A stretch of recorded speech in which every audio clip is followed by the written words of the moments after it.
Assalamualaikum warahmatullahi taala wabarakatuh. Salam sejahtera, salam satu Malaysia. Salam keberkatan. Hari ini hari Jumaat lah.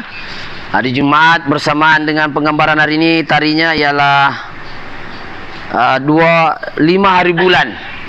5 hari bulan 5 ya, penggambaran hari ini. So apa yang kita mau kongsi pada hari ini adalah berkenaan dengan di Max iTech. Dipahamkan orang ini sudah banyak di around 5 bengkel ke apa. Sebelum kita minta owner itu sendiri bercakap, jadi saya mau berpesan pada diri saya sendiri, apa-apa pekerjaan kita mulakan dengan bismillahirrahmanirrahim. Semua pekerjaan kita diberkati oleh Allah Subhanahu wa taala, pekerjaan yang baik. Jangan curi orang punya mangga baru ke bismillah.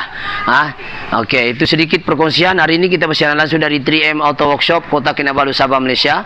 Dan owner ni ada di sebelah kita. Kita dengar ini owner bukan kita bayar tiada kita bayar dia supaya kasih naik subscribe. So jom kita dengar apa pengakuan dia. Oke, Assalamualaikum. Saya pun berapa tempat saya pergi workshop, 5 tempat begitu. Saya pergi pusing semua tempat pun, masalah dia pun, diorang pun tidak berani bikin sebab diorang bingung-bingung. Itulah saya pun puas cari orang yang bikin nih barang. Paling last pun saya pergi bikin pun di Sulaman, di tempat di sebelah mana tuh kedai. Lepas tu kawan yang bagi tahu suruh pergi sini lah, suruh cek pergi sini sebab sana dorang cakap dorang pada bikin lah, tengok tu barang. Paling last sudah saya bikin di lepas tu saya pergi sini lah. Itulah masalah dia. Saya pun tidak tahu apa masalah ni kereta ni. Dia pelarian pun RPM 2000, dia punya kelajuan lah. Itu saya punya, dia tidak berapa backup ya. Jadi last story? Last itu hari pun Di bengkel mana? di Sulaman lah. Sulaman. Ya. Di sini juga. Iya, ada Kenapa tidak bikin sana? Dorong dah cukup pandai lah. Dah cukup pandai. Ya. Bukan dia sindur dia sindur kali kan? Iya, mungkin lah. Gila kan? Okeylah. Terima kasih banyak saudara Saudara Abdillah. Ingatkan Akila tadi. Okey, jadi alhamdulillah hari ini kita sebenarnya ada satu perkongsian yang cukup menarik. Dan sekiranya tidak kita kongsi, pada mulanya saya tidak mau kongsi sebab saya kurang sehat, tekak pun sakit. Tapi apabila kita jumpa masalah begini, kita takut nanti jumpa masalah begini nanti anda di luar mungkin minta maaf cakap bukan kita pandai. Semoga perkongsian ini dapat menyelamatkan wang ringgit. Sebab dia punya masalah ni pickup tidak ada, RPM 2000 sahaja. Dan dipahamkan kereta ini sudah 5 bengkel, dia kata ada yang ganti elektrik pump, minta ganti elektrik pump. Ada juga dia bilang nozzle, injector. Ada juga dia cakap mungkin water pump. Apa kaitannya water pump saya pun tidak paham. Water pump itu hanya sistem pendinginan kereta enjin. Ada juga dipahamkan owner cakap tadi dia ada masalah wiring mau dicek semuanya, dia bilang lah. Dan yang aku mengherankan, dia sudah pergi workshop dan apa yang dia scan itu sama dengan saya scan. Cuma isunya sekarang dia scan, kenapa dia tidak selesaikan itu barang? Alhamdulillah kita dapat selesaikan, sedangkan scannya sama dengan saya punya scan juga. So kita tengok apa yang dia scan itu sama juga di sini. Ini ownernya ada di sebelah. So saya scan sini, apa yang saya scan ada di sini. Sama juga, yaitu kameramen boleh nampak sini ya. Tengok bateri kamera kita punya kamera. Kayak ini dia punya ni. Dia tulis mass airflow sensor. Mass airflow sensor maknanya jumlah oksigen yang masuk, dan juga dia ada 2 intake air temperature sensor high. Coba kita tengok orang ni sebelum datang sini pun dia scan sama juga. Ni dia cakap apa tu? Cakap Melayu ke cakap Inggeris? Kasih besar sikit. Mass airflow sensor sama, intake air temperature sama, sistem voltage to low ini biasa. Ini mungkin dia pernah ganti bateri atau dia cabut bateri. Tapi kita fokus pada ini. Dan apa kaitannya dengan RPM? Dan kenapa orang tidak settle ni benda? Saya pun tidak tahu kenapa. Tapi orang ini sudah datang sini dan dipahamkan orang ini bukan dia tengok YouTube saya, tapi orang yang bagi tahu tu tengok YouTube saya dan dia suruh datang sini. Betul lah. Kalau dia nampak saya punya YouTube, saya rasa bukan saja Isuzu tapi Nissan Navara pun kita akan ada dia nampak. Dan banyak isu-isu tentang kenderaan. Jadi alhamdulillah bukan kita cakap kita pandai, tapi niat kita ni buat penggambaran ini takut. Nanti kalau saya tidak share benda ini, mungkin orang itu cakap ganti turbo. Mungkin juga orang kata itu intercooler turbo kotor, ganti intercooler tak berapa besar, sebab intercooler turbo ini kontot. Coba kameramen kau tengok intercoolernya ni. Kau tengok intercooler turbo dia pendek saja sini. Orang lain turbonya sama besar begini. Ini ganti. Lepas tu mungkin dia bilang mentang-mentang likin, dia bilang mau general overhaul barangkali. Sedangkan orang ni mungkin kurang budget. Kalau dia banyak budget mungkin dia overhaul sudah kali ni kan. Apakah dia bikin tengok minyak ni banyak ya. Jadi apakah persoalan dia kereta ni tidak boleh start, dia tidak boleh rest. Coba kita tengok sini. Ya, tidak boleh rest. Jadi kita start ya. Coba kameramen tengok tadi kita buat penggambaran ya, tidak masuk video. Kena cakap balik lagi. Okey, sekarang kita tengok. Ya, tengok RPM Ini RPM tidak boleh naik. Tuh.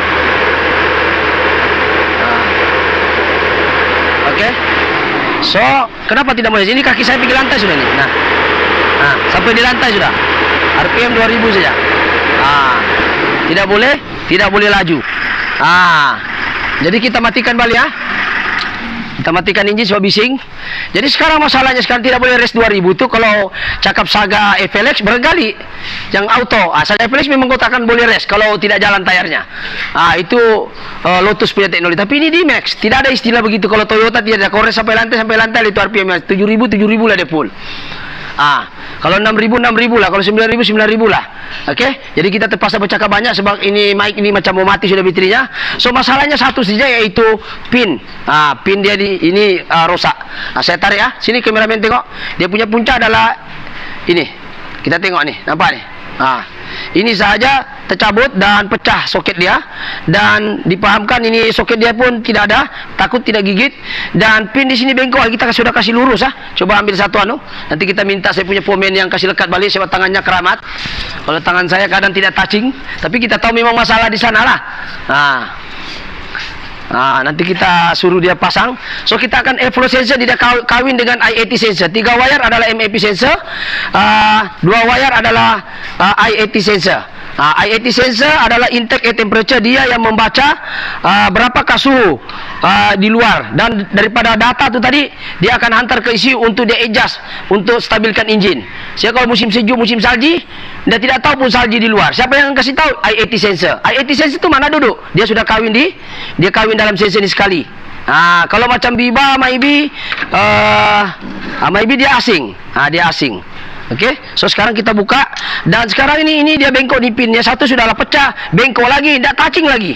Ini sekarang itu hari dia datang ni bengkok ni pin ni bengkok ni kita dah luruskan ni pin. Kameramen boleh saya kena laju bercakap, takut ni kamera mati lagi, dia punya bateri bisu lagi saya nanti. Ni nampak ni pin dia. Kasih flash dia. Tadi kamera pula yang masalah. Sekarang dah tahu apa lagi masalah. Harap bolehlah kita upload ni video. Okey, ni pin bengkok. Bila bengkok, dia tidak boleh sentuh. Walaupun kita cakap kita masukkan soket baru ini, sepatutnya owner kena ganti ya. Ini owner nanti dia akan cari soket ataupun dia sendiri kena hantar balik ke sini, dan jangan dipotong. Dan sebab ini I80 sensor ada 3 wire.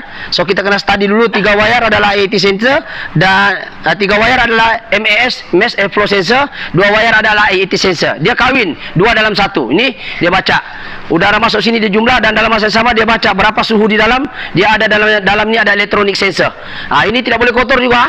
Ini sebut sebagai MAP sensor ataupun MAS pun boleh, bukan MAS kapal terbang tu. Mass airflow sensor. Dia membaca jumlah oksigen yang masuk, sebetulnya dia hantar data ke ECU untuk diinjek berapa besar diesel yang akan masuk di dalam. Jadi kalau data ini tidak tepat dengan ECU pun pening, dia akan agak-agak saja RPM idling saya ikutlah 2000. Sebab itu bila ECU tidak tahu berapakah jumlah oksigen masuk, dia pun keliru pening, dia pun tidak akan injek dengan data yang betul.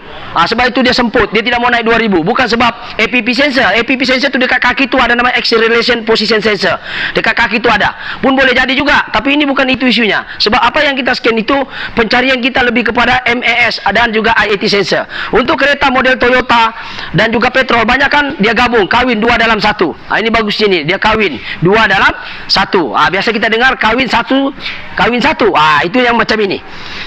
Macam ini dia 2 dalam 1. I80 sensor dengan MAP sensor dia asing. Macam ini Biba dia asing. Tengok ni, MAP sensor 3 wire. Kameramen laju sikit sebab kita takut bateri mati. Ini MAP sensor dan ini IAT sensor untuk kereta Bebah. Ini dia baca berapa suhu yang ada di luar sini daripada corong ni dia baca. Musim hujan kah, musim tengkujuh kah, musim salji kah dia tahu. Tapi untuk model Toyota, van, Isuzu semua dia gabung satu, dua dalam satu. IAT sensor di situ, mass airflow sensor pun di situ. Jadi tidak ada pengasihan. Jadi kalau IAT sensor rosak, MAP sensor pun kena buang. Kalau MAP sensor rosak, IAT masih bagus pun kena buang sebab dia kahwin dalam itu masalah dia. Jadi sekarang ini satu orang mekanik akan sambungkan dengan rata dan soket itu akan dikasih rapat dan pin tadi sudah diluruskan. Adakah kereta ini boleh di-rest seperti mana yang asal? Jadi insyaallah mudah-mudahan berjaya. Tadi kita 2-3 kali juga nih sebab pin pecah dia punya soket. Jadi kita akan cuba untuk rapatkan dia. Mudah-mudahan berjayalah. Coba kameramen rapat sikit tengok pomen kita ni cukup berhati-hati. Jadi kalau masih juga tidak boleh, terpaksalah ganti itu juga soket. Tapi kita cuba dulu buktikan bahwa memang soket masalah dengan pin MAP itu yang tidak berfungsi. So kena ingat MAP sensor, MAF airflow sensor kerjanya sama walaupun namanya berbeza. Jadi itu mengukur berapa jumlah oksigen yang masuk dalam sistem intake. Kemudian data itu dihantar ke ECU dan ECU akan mengarahkan injektor berapa besar akan diinjek di dalam sistem combustion tadi. Jelas jadi itu yang kita kena paham. Dan sebab itu dalam sistem yang menggunakan belalai di sini MAP sensor tidak sama dengan di mini pool. Hati-hati jangan ada kebocoran next di sini. Ada kebocoran di host ini, jangan ada kebocoran di sini. Nanti data itu dihantar ke ECU tidak tepat sebab ada udara yang bypass dari sini. Ada juga udara bypass di tepi. Dia tidak ikut saluran yang betul. Dan tenaga juga boleh berkurang sebabkan filter kotor. Tenaga juga boleh berkurang diesel filter kotor. Tenaga juga boleh berkurang oleh injektor